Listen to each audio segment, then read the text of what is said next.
Esquerda e direita. Duas ideologias políticas de pensamento que vão definir o rumo da sociedade. De que lado você está? Fique comigo e vamos discutir mais sobre o tema.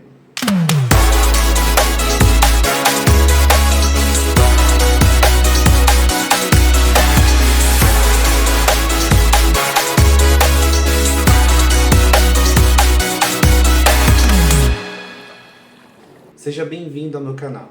Eu sou o Celso e aqui discutimos sobre diversos temas, desde política a entretenimento ou sobre vida pessoal. Se você gostar do conteúdo, não se esqueça de se inscrever no canal, ativar as notificações e curtir os vídeos. Se você acompanhou as eleições de 2022, viu como que se estabeleceu uma guerra híbrida no nosso país. Algumas pessoas saíam às ruas gritando que eram de esquerdas, outras gritando que eram de direita.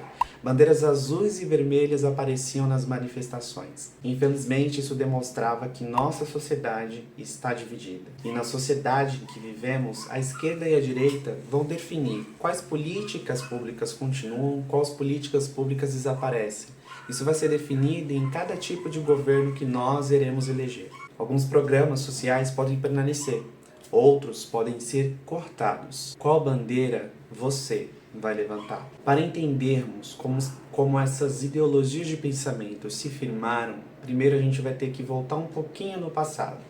É o que o canal e também site Politize vai explicar pra gente sobre esquerda e direita. O que dizem história e teoria. No primeiro momento, o artigo vai pontuar sobre esse princípio de divisão que ocorreu logo após a Revolução Francesa do ano de 1789, no século XVIII. O texto vai dizer assim: os parlamentos formados por toda a França entre 1789 e 1799 eram organizados de forma que os representantes da aristocracia se sentavam à direita e os comuns à esquerda do orador.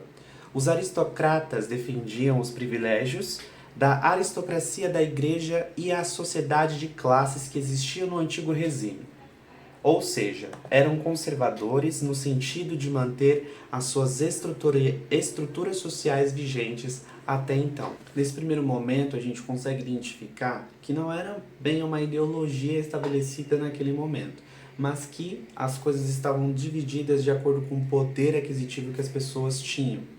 Por exemplo, para a gente entender o que é aristocracia, a gente pode dar um Google e o Brasil Escola vai explicar o seguinte: a aristocracia é uma forma de governo na qual o poder político é reservado a uma classe social que detém privilégios passados hereditariamente. Ou seja, vai estar relacionado à monarquia, que, por exemplo, o Brasil Escola vai explicar também que as monarquias são uma forma de aristocracia que confia o poder político a membros de uma família. Os monarcas são os nobres, pertencentes a um seleto grupo de aristocratas que se autoproclamam melhores que as pessoas consideradas por eles mesmos comuns. E uma curiosidade que o texto vai trazer é que a burguesia se sentava à esquerda. Ironicamente, a burguesia já foi da esquerda política. Entre os seus interesses estavam o republicanismo, o secularismo e o livre mercado. O republicanismo, gente, basicamente é a Constituição da República. O Brasil é um país republicano, em que o seu chefe de Estado é eleito pelo seu povo através de voto, e que terá um tempo, um mandato para ser cumprido, e logo depois haverá uma nova eleição. Já o secularismo é a definição de que as instituições religiosas devem se afastar da política, a partir do entendimento de que o Estado deve ser laico, em que as decisões políticas não devem ser baseadas em princípios cristãos ou em qualquer outro tipo de religião. E olha só que interessante, a gente está falando do século XVIII. E a gente ainda vive uma influência da religião, principalmente a religião católico-cristã, nas ideologias políticas. Já o livre mercado, eu vou ler aqui para vocês, o Brasil Escola vai dizer o seguinte: o livre mercado é um modelo econômico caracterizado pela não intervenção do Estado na economia. As trocas econômicas e comerciais acontecem de maneira voluntária. Funciona com base na lei da oferta e da demanda e na autorregulação do mercado. representa um dos pilares do sistema capitalista. Esse livre mercado, na minha concepção, ele vai estar muito associado ao liberalismo. O liberalismo, ele tende a querer com que não haja tanta interferência dos estados nas economias, certo? Nós falamos sobre a aristocracia, nós falamos sobre os burgueses, mas onde que entravam as pessoas comuns como nós? Naquela época, gente, os trabalhadores, os camponeses e os pobres não eram representados por ninguém. O conceito de democracia ainda era bem restrito, né? Se você está achando que o momento que a gente vive é ruim, imagina no século XVIII que as pessoas não tinham representantes para falar sobre as suas dores, sobre os seus problemas ou sobre quaisquer outros temas que eram políticos. E num segundo momento, o artigo da Politize vai trazer o seguinte: visões de mundo de natureza humana, em que eles vão trazer dois filósofos, Jean-Jacques Rousseau e Thomas Hobbes. Hobbes, não sei como é que fala, deve ser Hobbes. O Thomas foi um dos primeiros filósofos a rejeitar a ideia de ordem social baseada na doutrina cristã. Ele vai tentar entender e legitimar o poder dos governantes a partir de uma visão racional, o que posteriormente ele vai constituir a teoria do contrato social, no qual se define como um acordo tácito pelo qual os governados se submetem ao poder do governante, abrem mão de parte da sua liberdade em troca de proteção e garantia de seus direitos e demais liberdades. Para ele, um governo só é legítimo enquanto o governante cumpre o seu papel no contrato. Caso contrário, seu governo perde a legitimidade e os governados têm o direito de substituí-lo. E para Thomas constituir essa tese, ele primeiro vai pensar sobre o estado de natureza humana, em que para ele a natureza humana é intrinsecamente egoísta e o caráter humano é falho e imutável. Para ele, a humanidade no estado de natureza teria uma liberdade absoluta, sem restrições, mas uma vida de constante guerra entre seus pares, miséria e caos. Gente, ele definiu o capitalismo. Ele definiu o capitalismo, gente. E olha que a gente está falando de anos e anos atrás. E olha só que interessante. A melhoria da sociedade depende da evolução de cada indivíduo que faz parte dela. O objetivo da política deve se fazer o possível para criar as condições para uma vida boa. Não no sentido material ou de riqueza, mas nas condições nas quais os indivíduos consigam viver de maneira virtuosa, que não sejam obrigados a tomar atitudes imorais para poder sobreviver.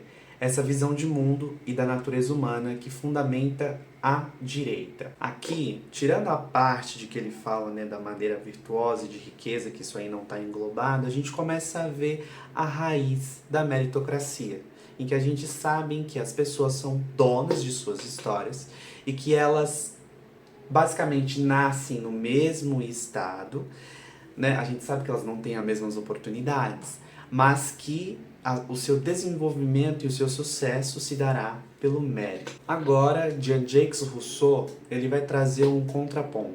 E o que ele vai dizer?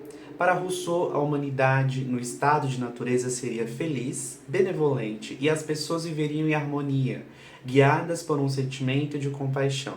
As pessoas não são inerentemente más, mas podem se tornar quando sujeitas a governos e instituições ruins, especialmente a propriedade privada. O texto vai dizer também que Rousseau fez duras críticas à propriedade privada, porque ele acredita que isso separava a sociedade, gerando diversas desigualdades sociais. O que isso fazia com que as pessoas evidenciassem a origem de seus defeitos e caráter. É o que vai dizer, por exemplo, esse parágrafo. Segundo sua visão, a propriedade privada origina todas as divisões e desigualdades existentes na sociedade. Essas divisões, desigualdades, instituições imperfeitas criadas pelo homem seriam a origem dos vícios e defeitos de caráter das pessoas, pois estas teriam desviado o ser humano de suas qualidades inatas. Essa é a visão de mundo e da natureza humana que fundamenta a esquerda. Para deixar bem mais claro essa diferenciação, vou ler aqui outro trecho. As visões de mundo de Hobbes e Rousseau são antagônicas e representam os pontos extremos do entendimento da natureza humana. Para um lado, a gente está falando de Hobbes agora, a condição natural do homem é de guerra e de caos. Os indivíduos são egoístas e motivados somente pelo seu autointeresse. Ai, ai. Para o outro, essa condição é de harmonia, que a gente está falando de Jean-Jacques Rousseau. Harmonia e benevolência. As pessoas são altruístas e podem ser motivadas por interesses comunitários. Entre esses dois extremos, outras visões de mundo são possíveis e foram exploradas por outros filósofos. Ao final do artigo, eles vão trazer esse quadrante aqui que está aparecendo aí na tela para vocês, em que eles vão diferenciar exatamente como um pensava diferente do outro. Então, por exemplo, aqui a vida do homem no estado de natureza é, para Hobbes, bruta, caótica e em estado de constante guerra. Para Jean-Jacques Rousseau, feliz, contente e em harmonia. As instituições e o Estado são necessários para conter o caráter imperfeito do ser humano, isso para Hobbes, e para Jean-Jacques Rousseau, potencialmente maus e degradadores do caráter humano, mas quando bons podem melhorar a sociedade. Já a política e a filosofia devem refletir a realidade para Hobbes e para Jean-Jacques mudar a realidade. O que a gente consegue perceber é que esses dois conceitos, direita e esquerda, eles vão ganhando corpo ao longo da história em que o mundo começa a se desenvolver. Por exemplo, mais tarde a gente vai ter Marx trazendo o comunismo e falando sobre como que ele acredita que a sociedade deve se portar, como que as estruturas sociais devem existir e coexistir. E que vai fundamentalizar mais ainda o conceito de esquerda. E na direita a gente também vai ter outros filósofos e outras pessoas falando sobre os princípios da propriedade privada, sobre o livre capital, sobre o capitalismo e o seu desenvolvimento e etc. Mas para que essa definição fique bem mais clara para você, eu vou ler outro trecho do Politize que também vai falar sobre essa diferenciação, em que a esquerda valoriza os indivíduos altruístas e dispostos a se conformar à coletividade. A sociedade deve oferecer segurança social aos indivíduos, independentemente de sua condição ou ações. Promove a igualdade social, opondo-se a qualquer tipo de desigualdade considerada injusta, principalmente as desigualdades econômicas. Considera que a sociedade, como um coletivo, deve agir em benefício daqueles em desvantagem relativa a outros dentro da mesma sociedade. Como o texto já disse, a esquerda ela vai pensar sobre a coletividade, esse princípio de que as pessoas nascem sobre o mesmo esquema, sobre o mesmo padrão, vai ser esquecido. A meritocracia ela não vai ser desenvolvida dentro da esquerda, porque afinal nós estamos falando do coletivismo e da igualdade social. Diferentemente da direita, que valoriza os indivíduos independentes e responsáveis pelas suas ações. Cada indivíduo deve conviver com os resultados de suas decisões, sejam eles positivos ou negativos. Promove a igualdade política-jurídica, que é entendida como suficiente para garantir as mesmas oportunidades aos indivíduos da sociedade. Considera a desigualdade social inevitável e natural, advinda da competição entre indivíduos. Gente, eu tenho até que rir. A ajuda às pessoas em necessidades na sociedade deve ser uma decisão dos indivíduos e não uma imposição do Estado ou da coletividade. Descartaram o que Jesus disse, né, gente? Descartaram o que Jesus disse, amar o próximo, ajudar o próximo, né? Esqueceram dessa parte. Não acumuleis riquezas. O que esse povo faz? Acumula riqueza, a rodo. É por isso que às vezes tem um monte de bilionário aí espalhado. Um monte não, né? Porque para existir um bilionário, imagina quantas pessoas devem ser pobres. É o que a senhorita Rita Von Hunt vai dizer. Assiste um dos vídeos da senhorita Von Hunt falando sobre o milionário. Assiste. Não vou estender muito esse vídeo porque aqui já deu muito tempo.